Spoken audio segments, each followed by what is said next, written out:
ఇప్పుడున్న కొంతమంది భారతదేశంలో రిజర్వేషన్ వ్యవస్థను తీసేయాలి, రిజర్వేషన్ హటావో అంటూ కొంతమంది వెకిలి చేష్టలు చేసే ప్రయత్నం చేశారు. భారతదేశం ప్రాచీన నాగరికతను చూసుకున్న, ఆధునిక నాగరికతను చూసుకున్న, ఆనాడు త్రేతాయుగం నుంచి ఈనాడు సైంటిఫిక్ యుగం వరకు కూడా అట్టడుగు వర్గాల పట్ల వివక్షతను చూపిస్తుంది ఈ సమాజం. ముఖ్యంగా అగ్రవర్ణం కులం పేరుతో, మతం పేరుతో నా జాతిని ఇంకా అణగదొక్కాలనే ప్రయత్నం చూస్తుంది.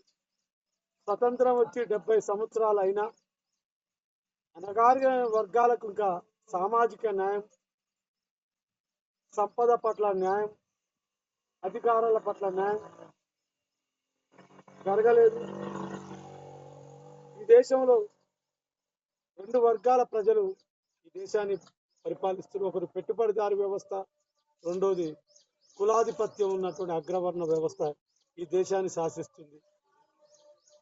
మరి ఈ దేశంలో కుల సమాజం తొలగినప్పుడే అట్టడుగు వర్గాల వారికి రాజ్యాధికారం వస్తుంది. ఈ దేశంలో ఉన్న సంపదను అన్ని వర్గాల వారికి కులాల వైజ్గా సమానంగా పంచండి. మెజారిటీ పీపుల్కు అధికారాలు ఇవ్వండి, రాజ్యాంగబద్ధమైన పదవులు ఇవ్వండి. ప్రైవేటు రంగం వ్యవస్థను బలపరుస్తున్నటువంటి ఈనాటి ప్రభుత్వాలు ప్రైవేటు రంగాన్ని మొత్తం ఈ దేశంలో నుంచి తొలగించి ప్రభుత్వ రంగ సంస్థలు మాత్రమే ఈ దేశంలో కనిపించాలి.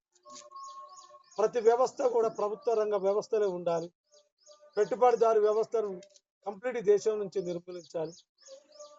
సమాజ నిర్మాణం జరిగినప్పుడే, అట్టడుగు వర్గాలకు రాజ్యాంగ ఫలాలు దక్కినప్పుడే, సామాజిక న్యాయం దక్కినప్పుడే ఈ దేశంలో కులం అనేది ఆటోమేటిక్గా పోతుంది. కుల వ్యవస్థ ఉన్నంత కాలం, వెనుకబాటుతనం ఉన్నంత కాలం ఈ దేశంలో రిజర్వేషన్ ఉండాలి. భారత రాజ్యాంగంలో డాక్టర్ బిఆర్ అంబేద్కర్ ఏ దేశ రాజ్యాంగంలో లేని వ్యవస్థను రాజ్యాంగంలో రిజర్వేషన్ అనే పదాన్ని తీసుకొచ్చింది. రిజర్వేషన్ ఎందుకు తీసుకొచ్చిందంటే నిమ్న వర్గాల వారికి సామాజిక న్యాయం, సామాజిక వెనుకబాటును తొలగించడం కోసం కొంతకాలం వారికి రిజర్వేషన్ ఫలాల ద్వారా వాళ్ళు సమాజ నిర్మాణంలో భాగస్వాములు అయితే అంబేద్కర్ ఆశించిండు. ఆయన ఆశించిన ఫలాలు ఇప్పటి వరకు కూడా అట్టడుగు వర్గాలకు రాజ్యాధికారంలో కానీ, సామాజిక న్యాయంలో కానీ, రాజ్యాంగబద్ధ పదవులలో కానీ ఎలాంటి న్యాయం జరగలేదు. మెజారిటీ పీపుల్గా ఉన్నటువంటి నా దేశ ప్రజలు ఎస్సీ ఎస్టీ బీసీలకు రాజ్యాధికారం రాలేదు.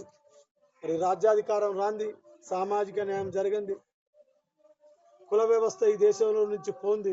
రిజర్వేషన్లు తీసేయాలనుకోవడం వెకిలి చేస్తలే తప్ప ఈ కుల వ్యవస్థను తీసేయాలి, రిజర్వేషన్ తీసేయాలనుకునే ప్రబుద్ధులు మొదటగా ఈ దేశంలో కుల నిర్మూలన తొలగించండి, సంపదను సామాజిక కులాల వారిగా పంచండి, పేదరిక నిర్మూలన చేయండి, ప్రైవేటు రంగ సంస్థలు ప్రభుత్వ పరులు చేయండి, సంపదను అందరికీ పంచండి.